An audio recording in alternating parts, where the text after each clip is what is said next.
আমার একজন খুব সুন্দরী চাচাতো বোন ছিল, কাজিন। আমি তাকে পাইতে চাইতাম, বুঝেন না? পাইতে চাইতাম মানে কি? তাকে পেতে চাইতাম, অফার করতাম। সে রাজি হয় না, হয় না, হয় না। একদিন সে বলল যে 100 স্বর্ণ মুদ্রা দিতে পারলে আমি রাজি। 100 স্বর্ণ মুদ্রা দিতে পারলে আমি রাজি। এখন তো এদেরকে স্বর্ণ মুদ্রাও দেওয়া লাগে না, এমনিই রাজি নাকি? জেনা করার জন্য কি এমনিই রাজি? খালি একটু, আসলে সত্যি কথা বলতে কি, একটা মেয়ে যদি চায় যে আমি আমার ইজ্জত ধরে রাখবো, কোনো ছেলের ক্ষমতা নাই সেই ইজ্জত নষ্ট করে। এটাই সত্য কথা। আমার স্ত্রী এই কথাটা খুব জোরালোভাবে আমাকে বলে, আমি যখন রাস্তায় হাঁটবো, আমি যদি চাই তাহলে কোনো মেয়ে, কোনো ছেলে আমার কাছে ঘেঁষতে পারবে না। আমি সুযোগ দিলে তখন ঘেঁষতে পারবে।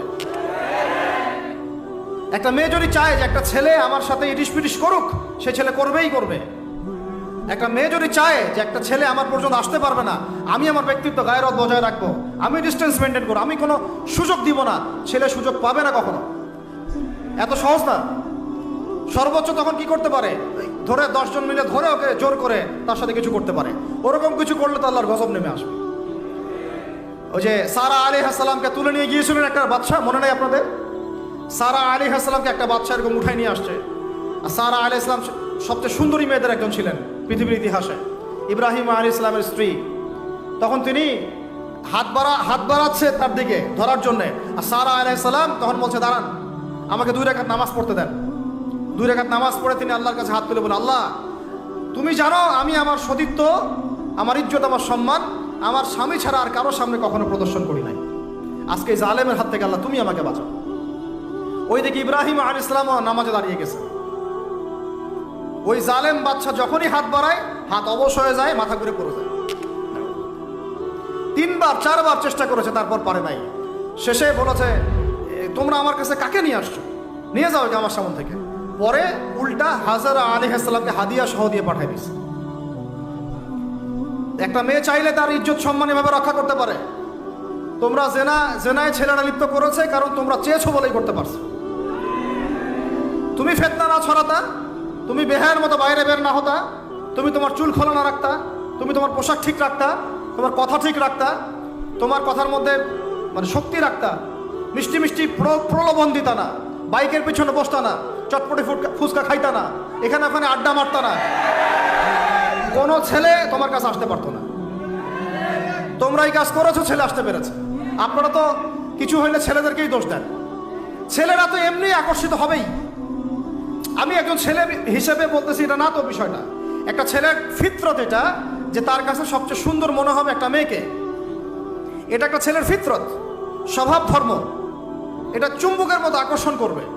আর এর উপর যখন আপনি এটাকে ফ্রি অ্যাক্সেস করে দিবেন, লাইসেন্স করে দিবেন, বেপর্দায় বের হবে, গায়ের জামা কাপড়ও ঠিক নাই, হ্যাঁ, তারপর কথাবার্তা মিষ্টি মিষ্টি প্রলোভিত টানতেছে, সিডিউস করতেছে, তখন তো একটা ছেলে মিসগাইডেড হইতেই পারে। স্বাভাবিক। ছেলেরও দোষ আছে, কিন্তু অবশ্যই এখানে মেয়েরও দোষ আছে। আমরা তো অনেক সময় ঢাকা শহরে দেখি রাত 10টা 12টা বাজতেছে, আমরা মাহফিল করে যাচ্ছি, কোনোদিন বাসায় ফিরতে 1টা 2টা 3টাও বাজে। রাত 3টার সময় ছেলে মেয়ে বাইকে করে ঘুরতেছে ঢাকা শহরে। ওই মেয়েটার কি বাসায় বাবা নাই, ভাই নাই, কোনো স্বামী বা কেউ নাই, মাহরাম কেউ নাই? তো আমরা সুযোগ দিচ্ছি বলেই তো আমাদের ঘর পর্যন্ত ঢুকতে পারছে। সবার আগে মেয়েদেরকে শক্ত হইতে হবে। আর মেয়ের বাবা যারা, আমি তো নিজেও মেয়ের বাবা, আমরা বাচ্চাদের সাথে সময় কাটাই আর ভাবি যা কি যে হবে ভবিষ্যতে আল্লাহ ভালো জানেন। কিভাবে মেয়েকে মানুষ করব, কিভাবে সতীত্ব রক্ষা করবে আমাদের মেয়েরা। যা চলতেছে অনেক মাদ্রাসার মেয়ে পর্যন্ত নষ্ট হয়ে গেছে। আপনারা জানেন না তো, আমরা জানি কথা। মাদ্রাসায় পড়ুয়া বহু মেয়ে নষ্ট হয়ে গেছে। যতদিন পর্যন্ত এদের হাতে মোবাইল ফোন ছিল না, ইজ্জত ঠিক ছিল।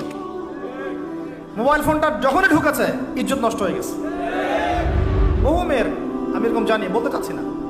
যাই হোক, ওই জায়গায় আসেন, ওই ছেলেটা তখন 100 স্বর্ণ মুদ্রা অর্জন করেছে, কষ্ট করে আর্ন করেছে। যে আপনাদেরকে বলে যে নিজের পায়ে দাঁড়াও, তারপরে তোমার সাথে রাজি। সে অনেক কষ্ট করে 100 স্বর্ণ মুদ্রা অর্জন করে মেয়ের কাছে গিয়েছে।